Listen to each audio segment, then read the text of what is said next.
I wanted to know what what it was like for you as a kid growing up in Michigan. Oh gosh. Well, is the TV is the online thing? Is that has nothing to do with Michigan, right? You just happen to be. It, Yeah, no, yeah, we're not regional, right? yeah, it's not. Well, I feel so grateful for having grown up in Michigan. I really do because it Mhm. really gives me a perspective being out here. And I grew up in a really beautiful. I went to a beautiful school. I went to Kingswood School, Cranbrook, which I'm sure you're familiar with. Are you? No. Okay, it's a art school that it's a private art school or private school. It used to be girls on one side of the lake and boys on the other side, and it's just a beautiful school. And I'm an artist as well as an actress, so it really inspired me very much. And but I feel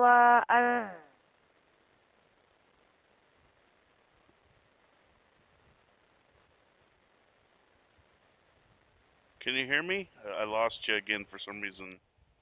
oh no, I got you. can you hear me? I can hear you now. Okay. It's very strange. Okay. Yeah, you know what it is? It must be that I can't leave I can only go so far on my landline. Okay, here we go. Is this better? Yeah, I can hear you. Okay. Okay. So I was saying that gosh, what was I saying? Oh, just that I went to this beautiful school which really inspired me in terms of my art. It was very art oriented, and I learned weaving and um ceramics and all sorts of things, and had a lot of athletics and all of that. So it was a really wonderful place to be from, and going back for my reunion was bit bittersweet because it made me really miss my parents who have passed on, Mhm. and I went to see all my homes and stuff. So it had been a while since I'd been there, but it's really changed. Yeah.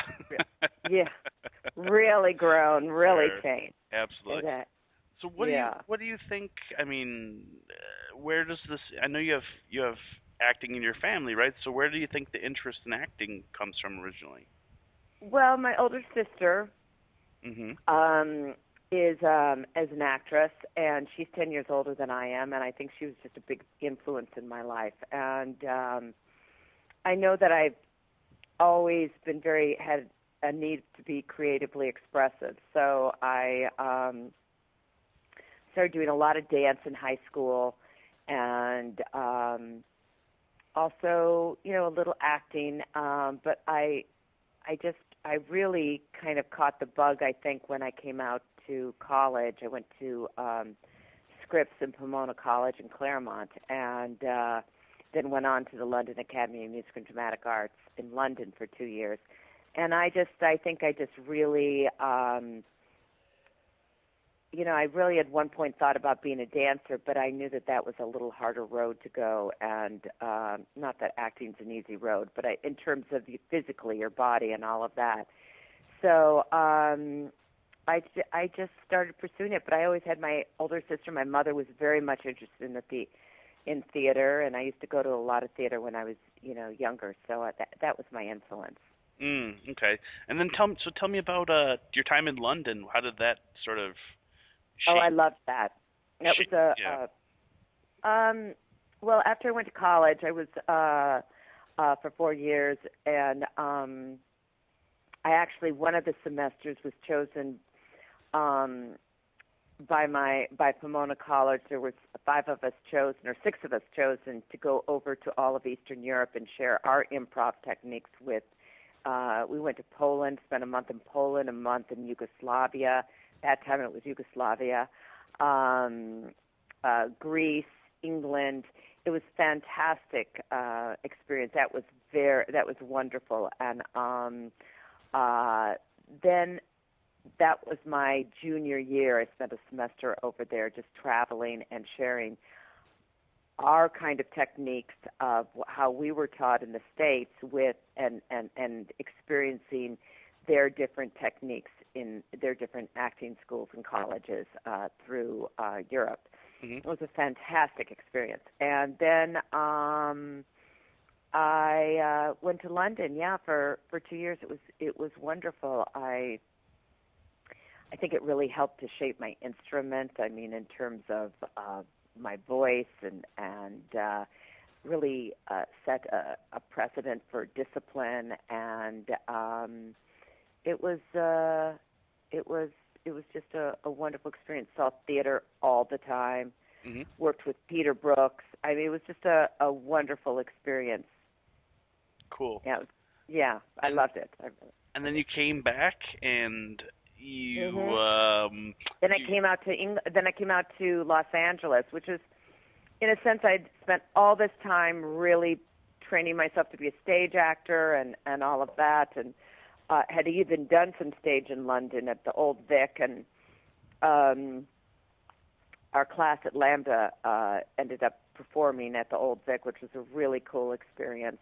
But then for some reason, I think because my older sister was out in California and I had family, so I chose to come out to Los Angeles rather than to go to New York. And I don't know. Sometimes I wonder if that was a mistake, but because it really got me involved in the film industry as right. opposed to stage.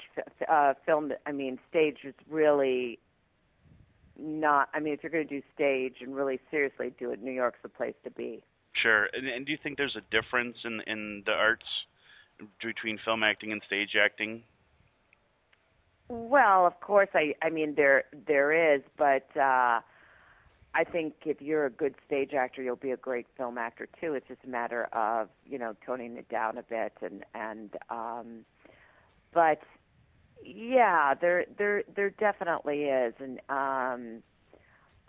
each one has. I mean, film acting, you have to really prepare for one moment, and theater, you have to night after night, recreate the characters and the role, and really bring everything you can to it and make it alive every single night. So they both have a lot of beauty. I really appreciate both of them. I don't have a preference.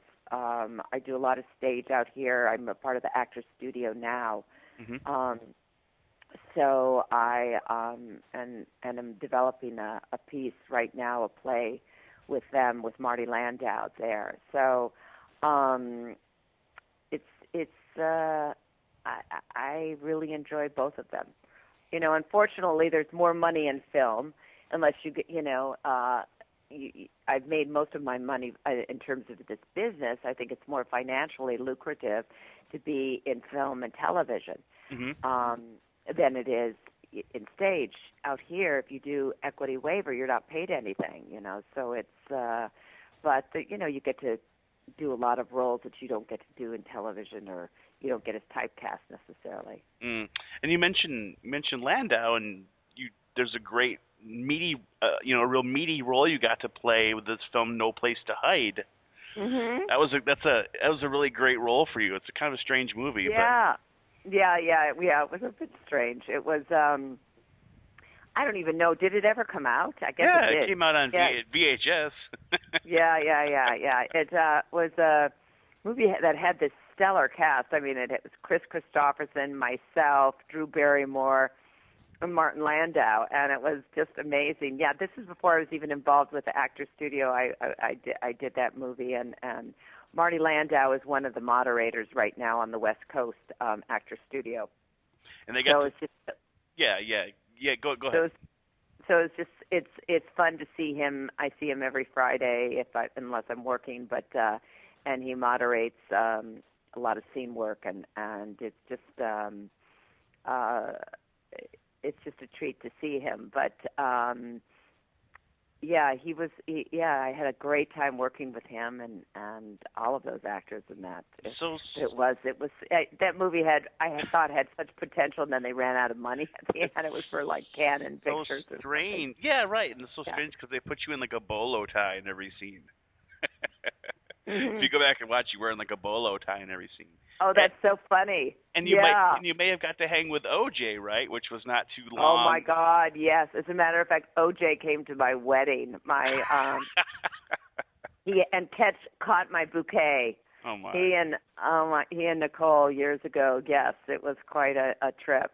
My husband, David Ladd, who was my husband at the time, was my ex-husband. He was good friends with OJ at college, so that was a strange circumstance.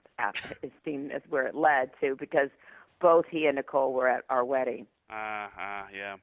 So take me back to, I don't want to spend too much time about it because you would get asked about it so much, but take me back to Rock and Roll High School and how that whole thing came about. Well, after I finished Lambda, I came back to Los Angeles, and I was living with my sister and kind of trying to get on my 2 feet and figure out exactly what I was going to do. And I went to some party, and I don't think it was even with my sister, but I went to some party and ran into a casting director, but a woman named Valerie Marsalis. And she said, have you, and I got a manager, and she said to me, have you gone up on this